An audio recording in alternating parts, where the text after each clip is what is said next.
Hello दोस्तों, कैसे आप लोग? आशा करता हूँ आप लोग सब अपने घर पे मस्त और स्वस्थ होंगे। जैसा मैंने लास्ट वीडियो में वादा किया था कि मैं आपके लिए आपकी कंफ्यूजन को दूर करने के लिए कुछ ऐसे महारथियों से मिलवाऊंगा जो आपको सही गाइडलाइंस देंगे, और ऐसे ही महारथी आज हमारे साथ हैं मिस्टर योगेश पाटिल सर।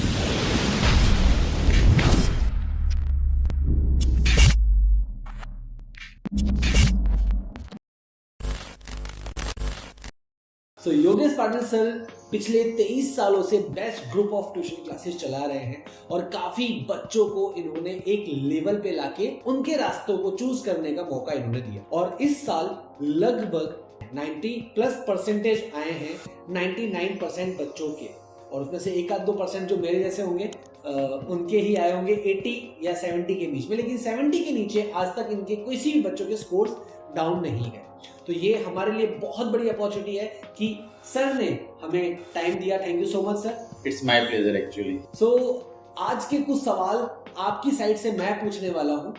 तो सबसे पहला सवाल सर, फर्स्ट ऑफ ऑल कि बच्चे आजकल बहुत ज्यादा कंफ्यूज हो रहे हैं 12th की एग्जाम के बाद और 10th की एग्जाम के बाद कि हम क्या करें या कौन सा कोर्स ज्वाइन करें, या हमें कॉमर्स, आर्ट्स या साइंस के अलावा भी क्या हम कुछ और कर सकते हैं? अगर ये क्वेश्चन है कि मुझे अभी कौन सा कैरियर लेना चाहिए, तो ज़्यादा कंफ्यूजन इसलिए है कि इन्फॉर्मेशन बहुत ज़्यादा है और वो भी अधूरी इन्फॉर्मेशन। राइट। तो पेरेंट्स के पास भी वही प्रॉब्लम है और बच्चों के पास भी। एक बच्चा जब उसी डिसीजन पे आता है कि मुझे ये करना है, तो वो डिसीजन एक्चुअली उसका खुद का नहीं होता है, वो डिसीजन किसी और का होता है, और किसी और का डिसीजन कभी भी हम लाइफ टाइम फॉलो नहीं कर पाते। राइट। तो मैक्सिमम जो कंफ्यूजन उसकी वजह यही है कि मैं किसी और के सपने पूरे करने में लगा हूँ, ना कि मैं खुद सपने देख रहा हूँ। राइट। पेरेंट्स क्या कर रहे हैं, खुद सपना देखते और बच्चे को बोलते ये पूरा कर, जो कभी सच नहीं हो सकता। इससे अच्छा उनको ये करना है कि बच्चों को बोलो आप सपने देखो और उसको पूरा करो, उसको इतना कैपेबल बनाओ। अगर ये हर एक बच्चा फॉलो करने लग जाए तो मैं कह सकता हूँ कि मैक्सिमम बच्चे इसमें सक्सेसफुल हो सकते हैं। राइट। तो सर का कहना वही है जो मैंने लास्ट वीडियो में कहा था कि आप सपने देखो, और सपने देखने के बाद सबसे पहले बोलना तो सीखो कि आपके सपने एक्चुअली क्या है। क्योंकि प्रॉब्लम यही है कि पेरेंट्स के सामने जब आप बोलते हो तो वहां अटक जाते हो कि मैं ये करूं या वो करूं, मैं कंफ्यूज हूं, और उस कंफ्यूजन के अंदर पेरेंट्स एक डिसीजन ले लेते हैं। हालांकि पेरेंट्स के खुद के सपने होते हैं कि जो वो लोग पूरा नहीं कर पाए वो एटलीस्ट बच्चे पूरा कर पाए, बट इस कंफ्यूजन के अंदर आप अपनी कैपेबिलिटी को ना भूल जाए। बट सर नॉर्मली जब ऐसी सिचुएशन आती है वो आती है रिजल्ट के बाद, और रिजल्ट के 1-2 महीने के अंदर इतना ज्यादा प्रेशर होता है बच्चों के ऊपर कि सिलेक्ट कर, अभी तय कर कि क्या करना है क्या नहीं करना है, क्योंकि आगे की चीजें बहुत सारी हैं। तो चलिए ठीक है, क्लियर है कि बच्चा कंफ्यूज्ड है और अभी वो कैपेबल भी नहीं है, क्योंकि पेरेंट्स स्किल्स के ऊपर वर्कआउट करवाते ही नहीं है। लेकिन अब तो ये सिचुएशन आ गई है कि अब उनको सिलेक्ट करना ही है, तो क्या करना चाहिए? आर्ट्स, कॉमर्स, साइंस, ये जो फॉर्मल एजुकेशंस हैं उन पे जाना चाहिए, या फिर उनके अंदर का इंटरेस्ट ऑफ पार्ट जानकर उसके थ्रू 10th के बाद सीधा जंप कर जाना चाहिए, 12th के बाद सीधा जंप कर जाना चाहिए? नहीं, इसके लिए एक तो जरूरी है कि 12th और ग्रेजुएशन किसी भी फील्ड में जरूरी है, ये तो कंफर्म है। अगर उसने 10th किया है तो ऑब्वियसली उसके पास एक परसेंटेज होते हैं, मार्क्स होते हैं, तो वो फर्स्ट स्टेप है हमें डिसाइड करने के लिए कि अगर 85 से ज़्यादा है तो वो बच्चा साइंस के लिए कैपेबल है। ओके। टेक्निकली 80 से कम और मैथ्स में उसके कम मार्क्स है, साइंस में कम है, तो वो साइंस के लिए इतना कैपेबल नहीं हो सकता, क्योंकि उसमें जो लॉजिक था या उसका बेस था वो वीक है, तभी उसके इसमें मार्क्स कम आए। या तो उसको एक्स्ट्रा ऑर्डिनरी मेहनत करनी पड़ेगी, या कॉमर्स ले सकता है जब अगर 75-80 है। ये मैं फर्स्ट क्राइटेरिया बता रहा हूँ। राइट। लेकिन यहाँ से डिसाइड करने के बाद कभी कभी क्या होता है कि हम कोई फील्ड ले लेते हैं, अगर उसमें धीरे धीरे हम उसमें मेहनत करते, वर्कआउट करते हो, साइंस हो या कॉमर्स या आर्ट्स हो, मैटर नहीं करता है। उसमें जो सब्जेक्ट की मास्टरी है वो आगे जाकर मैटर करने वाली है। तो सबसे पहले 10th के बाद अपने परसेंटेज के हिसाब से, थोड़ा बहुत अपने सब्जेक्ट के स्ट्रेंथ के हिसाब से अगर प्रॉपर डिसीजन ले तो वहाँ पे भी हेल्पफुल हो सकता है। क्योंकि हमने भी देखा है 70% लोग जिस स्ट्रीम में पढ़ते हैं उनका आगे जाके बिजनेस उस स्ट्रीम से रिलेटेड होता ही नहीं है। यानी लाइफ में कैरियर के लिए 2 ऑप्शन मिलते हैं, 10th के बाद भी और कैरियर के किसी पड़ाव पे भी वो मौका हर एक को मिलता है। ये आप भी मानोगे एज अ पेरेंट्स और एज अ स्टूडेंट। तो ये नहीं मानना है कि this is ultimate choice we are making, this is the first step we are making. आगे जाके तो और भी हमारे, क्योंकि हमने 3 इडियट्स में देखा है बहुत कम बच्चे हैं जिनको पता चल जाए ये इनका इंटरेस्ट है, इनका स्ट्रेंथ है, उस पर काम करते हैं और सक्सेस के नेक्स्ट लेवल पे पहुंच जाते हैं। वेरी वेल सेड कि सर ने एकदम पॉइंट वाली बात आपने बता दी। एक लाइव एग्जांपल हमारे पास भी है। हमारे जो मित्र हैं, हमारे जो फोटोग्राफर वीडियोग्राफर हैं, जो अभी हमारे कैमरे के पीछे खड़े हुए हैं, वो खुद IT इंजीनियर है। Okay, but again he is professionally photographer and is one of the world's best photography के 3 साल कंटिन्यू अवार्ड जीत चुके हैं। सिंपल सा फंडा है कि आप एजुकेशन क्यों करना चाहते हैं या आप एजुकेशन क्यों लेना चाहते हैं, that's purpose should be clear. सिर्फ शादी करने के लिए आपको ग्रेजुएट होना पड़ेगा, इसीलिए आप कर रहे हैं, तो फिर आप बिल्कुल करिए, क्योंकि शादी के बिना तो आपकी लाइफ आगे चलेगी नहीं। सो ऐसे कुछ पॉइंट्स अगर फैमिली के थ्रू आते हैं तो यू कैन अंडरस्टैंड देम। इस बिहाफ पे अगर कोई अपने प्रोफेशन को पहले ही जान चुका है कि मुझे इसी फील्ड में जाना है, तो फिर don't waste your time. Exactly right. और मेरा कैरियर का मानना ये है, साइंस कॉमर्स आर्ट्स नहीं, अल्टीमेट सक्सेस मैटर करता है। कोई भी लड़का है या लड़की है आगे जाके अपनी जो भी फील्ड सिलेक्ट कर उसमें कितना सक्सेसफुल बनता है। अगर मैं खुद की बात करूँ, 12th साइंस में 60% कॉमन बात है, 60% इन एवरेज स्टूडेंट्स। लेकिन मुझे पता था कि मैं एक अच्छा टीचर बन सकता हूँ, क्योंकि मैं तब बच्चों को जब पढ़ाता था तो उनको समझ में आता था, मुझे मजा आता था। तो मैंने तभी फाइंड कर लिया कि मुझे पढ़ाने में मजा आ रहा है। तो आपने जो बोला कि पेरेंट्स को बताना पड़ता है, मैंने बताया, उन्होंने मान लिया। उस समय पे पेरेंट्स का मान लेना बहुत बड़ी बात थी। तो ये बहुत अच्छा पॉइंट है कि बच्चों को कभी कभी पेरेंट्स को आर्ग्यू नहीं करना है, कन्विंस करना है। राइट। जनरली आर्ग्यूमेंट करते, तो मैंने कन्विंस किया और आज मैं 23 साल इस फील्ड में हूँ, 25 साल से हूँ, तो लेकिन मैं आज भी इतने मजे से उसमें ग्रोथ कर रहा हूँ। यानी कि जो फील्ड आप सिलेक्ट करते हो और अगर इंटरेस्ट का सब्जेक्ट होगा तो उसमें ग्रोथ नहीं रुकती और हैप्पीनेस से वो काम करते हो। Right.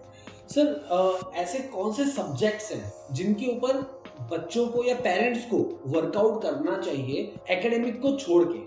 Means science, commerce and arts जैसी सब्जेक्ट्स को छोड़ के ऐसी कौन सी ट्रेनिंग्स है या ऐसे कौन से सब्जेक्ट्स हैं जिनके ऊपर पेरेंट्स को या स्टूडेंट्स को वर्कआउट करना ही चाहिए, जो आगे चल के फ्यूचर में चाहे वो एकेडमिक से कनेक्टेड हो चाहे वो बिजनेस से कनेक्टेड हो, वो उनको काम आएगी? हमारे इंडिया के एजुकेशन में यही सबसे बड़ा लूप होल है कि हम सब्जेक्ट पे फोकस कर रहे हैं, एजुकेशन पे कर रहे हैं, स्किल पे नहीं कर रहे। अगर मैं आपको सबसे बड़ी बात बताऊं तो हम अगर किसी पेरेंट को बोले कि आपके बच्चे को पब्लिक स्पीकिंग सिखाइए, तो बोलेंगे क्या जरूरत, तो आ ही जाएगा, ओके आ जाएगा, लेकिन वो खाली अपनों के सामने बोल पाता है। लेकिन पब्लिक स्पीकिंग सीखने से अभी उसको कोई टॉपिक अगर प्रिपेयर करना हो, मैं एक मान लो कि गोल सेटिंग, उसने गोल सेटिंग जब वो रेडी करता है ना बोलने के लिए, तो उसको खुद को भी गोल सेटिंग क्या है पता चलता है। राइट। और उसको फॉलो करता है। वैसे ही इंग्लिश एक स्किल हुआ, जैसे आपने बोला फोटोग्राफी एक स्किल हुआ, तो कोई भी एक स्किल बच्चों को साथ में सिखाना है। अगर 12th के बाद मेरा बच्चा वीक है पढ़ने में, तो क्या मैं उसको रीजनिंग से लेके ऐसे बहुत सारे अलग से कोर्सेज जो पैरेलली एजुकेशन के साथ अगर करवाता हूँ, तो 12th और बीकॉम या बीए या बीएससी करने के बाद भी वो गवर्नमेंट के लिए रेडी हो जाता है। हमारे यहाँ पे क्या होता है, 12th खत्म, ग्रेजुएशन खत्म, अब कुछ नहीं हो रहा तो चलो गवर्नमेंट जॉब की प्रिपरेशन करते हैं। ये सबसे बड़ी बात है सर। ये इंडिया में आप चाहो कुछ भी करो, गवर्नमेंट जॉब ले लो, आपकी जिंदगी से। लेकिन वो सिलेक्ट नहीं होते, फिर बोलते हैं कि गवर्नमेंट में इतनी जॉब्स नहीं है। There are opportunity every year, लेकिन क्या आप उसके लिए प्रिपेयर? आप देखो न्यूज़पेपर में हर रोज 100 जॉब्स आती है, तो जॉब्स है लेकिन करने वाले नहीं है, यानी स्किलफुल पर्सन नहीं। तो इन्होंने बोला कि स्किल एजुकेशन में हर 2 साल में एक स्किल बच्चों को सीखनी है।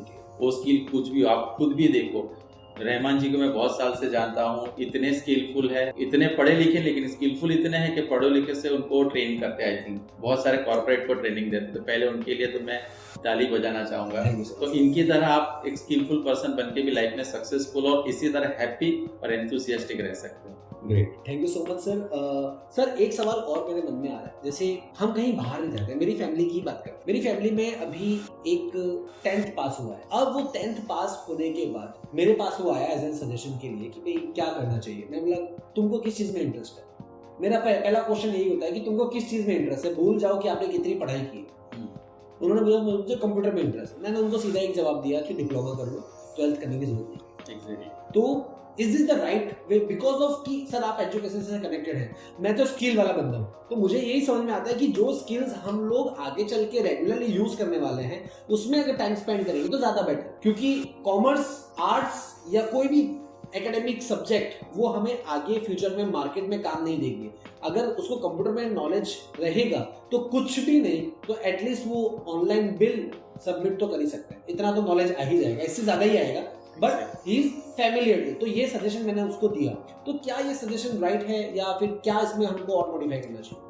कई हद तक राइट भी है, लेकिन एक बात से शायद मैं सहमत ना कि कॉमर्स आर्ट्स इतनी यूजफुल नहीं है। मेरा एक ही मानना है कि कॉमर्स में जाते हो या साइंस में या आर्ट्स में या आपने बोला डिप्लोमा में भी इतने स्टूडेंट्स आपको मिलेंगे जिनके पास जॉब नहीं है। क्यों नहीं है पता है? वो डिप्लोमा हो चुके हैं, यानी गुजराती में कहेवत है ना कि હું ભણ્યો છું પણ ખરેખર ભણ્યો નથી, मीन्स मैं पढ़ा हूँ लेकिन सही में मैं नहीं पढ़ा, यानी मैंने डिप्लोमा किया लेकिन उसकी मास्टरी नहीं की, राइट, वो सब्जेक्ट की मास्टरी नहीं की। मैं कॉमर्स पढ़ा हूँ लेकिन मैंने पढ़ा है, लेकिन मैं अकाउंट में मास्टर या स्टेट में या उसी या कोई सब्जेक्ट तो उसमें मास्टर। आपको है ना उस स्ट्रीम में किसी ना किसी सब्जेक्ट में अपनी मास्टरी लानी पड़ेगी। जमाने को एक्सपर्ट की जरूरत है हर फील्ड में, और जितनी भी स्ट्रीम आज भारत में चल रही है तभी चलेगी जब उसकी वैल्यू है।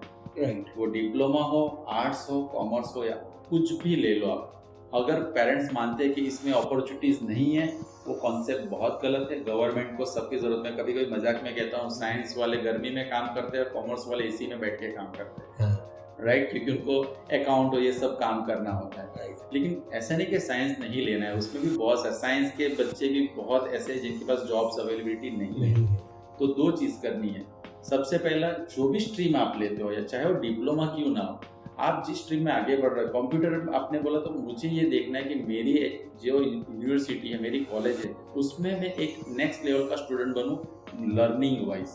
राइट, एजुकेशन सब ले रहे हैं लेकिन लर्निंग और स्किलफुल लर्निंग कोई नहीं ले रहा। मैं अभी भी उसी पे टिका हूँ। Every stream is very important, लेकिन क्या मैं इसका एक एग्जांपल देता हूँ। आपने शेयर मार्केट सुना होगा जी, आप किसी से भी सुना, 10 में से नहीं 100 में से 99 लोग बोलेंगे क्या बोला, जुगाड़ है, सट्टा है। हाँ। लेकिन आपको सच बोलूं, अगर उसको सीख के किया जाए तो प्रोफेशन है, बिना सीखे किया जाए तो वो सट्टा है। राइट, तो आपको क्या करना है, उस वो डिसाइड हमें ही करना है, मास्टरी लानी है, सब्जेक्ट मास्टरी। अब इसी का सॉल्यूशन कुछ ऐसा भी हो सकता है कि अगर आप 10th पास कर चुके हैं और आप क्लियर हैं कि आपको कंप्यूटर फील्ड में ही आगे जाना है, तो 2 साल 11th और 12th में वेस्ट करने की जगह पर आप 3 साल का डिप्लोमा कर लीजिए और उसके बाद मास्टर डिग्री 2 साल की और है।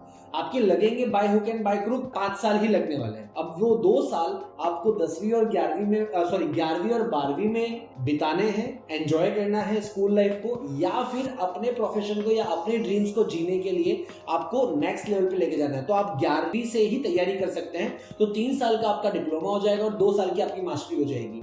अब इन सब चीजों के अंदर बहुत ज्यादा ही अपॉर्चुनिटीज अवेलेबल भी हैं, लेकिन उसके लिए आपको अगेन सर्च आउट करना पड़ेगा। अगर आप योगेश सर से कोई भी सवाल करना चाहते हैं तो आप बिल्कुल कर सकते हैं। कमेंट बॉक्स आपके लिए पूरा खाली है, आप कभी भी कॉल कर सकते हैं, कमेंट में नंबर मांग सकते हैं, मैं दे दूंगा नंबर, कोई प्रॉब्लम नहीं है। हम लोग ऑलवेज अवेलेबल हैं आप लोगों के लिए, लेकिन योगेश सर का नहीं, क्योंकि वो ऑलरेडी बहुत ज़्यादा परेशान है। इतने सारे पेरेंट्स को वो संभालते हैं, बच्चों को संभालते हैं, तो बट ऑब्वियस है। हाँ, लेकिन आपके जो सारे सवाल जवाब हैं या आपके सारे सवालों के जवाब मैं योगेश सर से ही ले लूंगा, लेकिन उसके लिए आपको लिखना पड़ेगा, और ये भी एक स्किल है। कई बार आपके मन में जो सवाल होता है ना, वो भी आप लिख नहीं पाते। एक्सप्रेस योरसेल्फ, जो भी समझ में आता है, जैसा भी आता है, आप लिखिए, कमेंट करिए और पूछिए, पेरेंट्स से पूछिए। अगर आपको ये लगता है कि पेरेंट्स सही जवाब नहीं दे रहे, आज के ज़माने में भी बहुत सारे पेरेंट्स इतने एजुकेटेड नहीं हैं, लेकिन जो एजुकेटेड हैं वो भी अधूरे एजुकेटेड, क्योंकि ज़्यादातर लोग व्हाट्सएप यूनिवर्सिटी पे विश्वास करते हैं और वो इतना कंटिन्यू नहीं है। सो आई रिक्वेस्ट एवरी पेरेंट्स, अपने बच्चों की बात सुनो। हर बच्चा अपने पेरेंट्स को अपने दिल की बात कहो, क्योंकि जब तक आप ये 2 चीज़ें नहीं करोगे तब तक आप उनके दिल की बात नहीं जान पाओगे, अपने दिल की बात नहीं कह पाओगे और अपने पेरेंट्स को नहीं समझा पाओगे, और आप अपने बच्चों को नहीं समझ पाओगे। और जब तक ये चीज़ नहीं होगी, आपके बच्चे जो हैं वो कंफ्यूजन में ही रहेंगे या डर में रहेंगे। अगर डर में रहे तो भी नुकसान, और कंफ्यूजन में रहे तो भी नुकसान। तो सर, एक वेल विश लाइन मैं चाहता हूँ कि आप कुछ कहें हमारे दर्शकों के लिए जो कंफ्यूजन को लेके क्लियर हो जाए हमेशा। एग्जैक्टली और मैं खुद मानता हूँ कि life is all about confusion to conclusion. तो पेरेंट्स को पहले मैं ये बताना चाहूंगा कि करियर सिलेक्शन क्या होता है। हम है ना, जैसे पहले रहमान जी ने बोला कि रिजल्ट आने के 2 महीने में हम डिसाइड कर लेते हैं, जबकि बच्चा नर्सरी से एडमिशन पढ़ना चालू कर देता है, 10th तक आता है, 12th तक आता है। 12 साल में एज अ पेरेंट में अपने बच्चों को ये नहीं जान पाया कि इसमें स्ट्रेंथ क्या है, वीकनेस क्या है। तो यहाँ पे सबसे बड़ा रोल पेरेंटिंग का आता है। मैं या किसी एक्सपर्ट्स के पास जाऊंगा, लेकिन एक्सपर्ट अगर मुझे डिसीजन देता है वो सही ही होगा, मैं उसको गलत नहीं ठहराता, लेकिन मुझे अपने बच्चों को इतना तो जानना ही है कि उसका स्ट्रेंथ क्या है, क्या वो स्किलफुल है, लैंग्वेज सब्जेक्ट में उसकी मास्टरी है, वो भी देखने, क्योंकि हम लैंग्वेज को है ना इंपॉर्टेंस ही नहीं देते। हम मैथ, साइंस, इंग्लिश, किसी भी पेरेंट्स, मैंने टीचिंग कैरियर के दौरान देखा है, हर कोई एक ही सवाल करता, सर मैथ्स में कितने, मैथ साइंस में कितने, इंग्लिश में कितने। आगे जाके वो बच्चा करने वाला था कॉमर्स। तो काश मैंने उसकी स्ट्रेंथ पहचान ली होती कि ये लैंग्वेज में बहुत अच्छा है, तो लैंग्वेज में भी आपको बताओ, आज लैंग्वेज में भी बहुत सारे लोगों को एज ए ट्रेनर्स की जरूरत है, एज ए टीचर्स के, एज ए प्रोफेसर्स। आज आप देखो राइटर्स नहीं है, बिल्कुल भी डिफरेंट लैंग्वेजेस के राइटर्स नहीं है। हम वही चाहते हैं, हम बचपन में जो भी एक्टिविटी उनको करवाते हैं, क्या वो एक्टिविटी लॉन्ग टर्म में उनको फ्रूटफुल होने वाली है, वो भी नहीं देख पाते। और बच्चों को ये बताना चाहूंगा कि आप लोग smart watch, smartphone, smart laptop सब पहनते हो, सब यूज करते हो, लेकिन खुद के कैरियर के बारे में स्मार्ट क्यों नहीं? राइट बहुत अच्छी बात सर कही आपने। Biggest question I have, because you don't have smart company. Right, आप खुद स्मार्ट नहीं हो, इसीलिए सब कुछ आप स्मार्ट यूज करते हो। एग्जैक्टली। सो स्मार्ट चीजों को यूज करना बंद करो ताकि आप खुद स्मार्ट हो सको और उन चीजों को आप पहचान सको। आपके स्टेप्स काउंट करने के लिए आपको घड़ी की जरूरत नहीं है, आपका दिमाग ही काफी है। पैर थक जाएंगे तो स्टेप अपने आप काउंट हो जाएंगे। Definitely. So thank you so much sir, आपने अपना कीमती वक्त आज हमें दिया एंड बहुत बहुत शुक्रिया। आशा करता हूँ आपकी गाइडेंस ऐसे ही बच्चों को मिलती रहे, पेरेंट्स को मिलती रहे। और आप अगर कोई भी सवाल पूछना चाहते हैं, मैं दोबारा बोल रहा हूँ, कोई भी सवाल पूछना चाहते हो तो बेधड़क दिल खोल के आप यहाँ पे कमेंट करके सवाल पूछ सकते हैं। हम कोशिश करेंगे कि ज़्यादा से ज़्यादा सवालों के जवाब का आंसर हम आपको दे पाए। तो आशा करता हूँ ये वीडियो आपको पसंद आया हो। अगर ये वीडियो पसंद आया है तो प्लीज़ इस चैनल को सब्सक्राइब कर लीजिए, इस वीडियो को लाइक करिए, शेयर करिए, पेरेंट्स तक पहुँचाइए, बच्चों तक पहुँचाइए और खासकर उन लोगों तक पहुँचाइए जो लोग कंफ्यूज तो हैं लेकिन बोल नहीं पा रहे, क्योंकि बोलना इट्स मोस्ट इम्पोर्टेंट थिंग, क्योंकि बोलेगा इंडिया तभी तो बढ़ेगा इंडिया। चलिए मिलते हैं जल्द ही अगले वीडियो में। Bye bye.